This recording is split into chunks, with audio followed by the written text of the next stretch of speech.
Height problem అక్కడ వేరే కాదు. దివంగత నేత, మనందరి మార్గదర్శి, నాలాంటి విద్యార్థి నాయకుడికి దిశా దశ చూపెట్టినటువంటి పెద్దలు రాజశేఖర రెడ్డి గారికి ఈరోజు హృదయపూర్వకంగా నివాళులర్పిస్తూ, ఈరోజు తెలంగాణ రాష్ట్రంలో కాంగ్రెస్ పార్టీ అధికారంలో ఉంది. గౌరవ ముఖ్యమంత్రి రేవంత్ రెడ్డి గారి నాయకత్వంలో మా ప్రభుత్వం కొనసాగుతూ ఉంది. కానీ సగం ఆశయం నెరవేరినట్టే రాజశేఖర రెడ్డి గారిది. ఆంధ్రప్రదేశ్లో కూడా కాంగ్రెస్ అధికారంలోకి రావాలి, అదేవిధంగా దేశంలో రాహుల్ గాంధీ గారు ప్రధానమంత్రి కావాలి.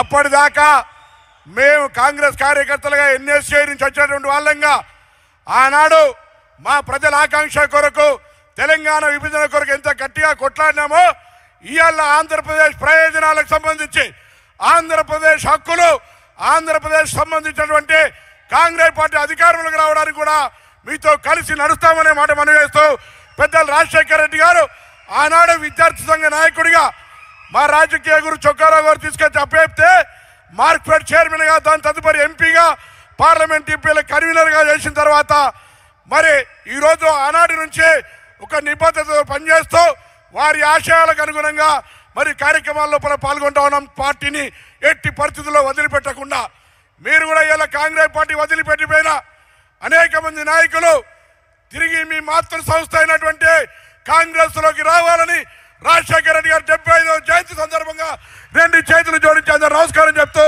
సెలవు తీసుకుంటా ఉన్నా. రాజశేఖర రెడ్డి గారికి మరొక్కసారి మా జిల్లాకు సంబంధించిన నాయకులు అందరం కూడా, ఆనాడు శ్రీధర్ బాబు గారు, ఆది శ్రీనివాస్ గారు, ఇంకా అనేక మంది అందరం కూడా కలిసి రాజశేఖర రెడ్డి గారి ఆశయాలతోటి ముందుకు నడిచిన మాట, ఆ జ్ఞాపకాలను మననం చేసుకుంటూ అందరికీ ధన్యవాదాలు. మా సహచర మిత్రుడు రుద్రరాజు గారు, అదేవిధంగా ఈ రాష్ట్ర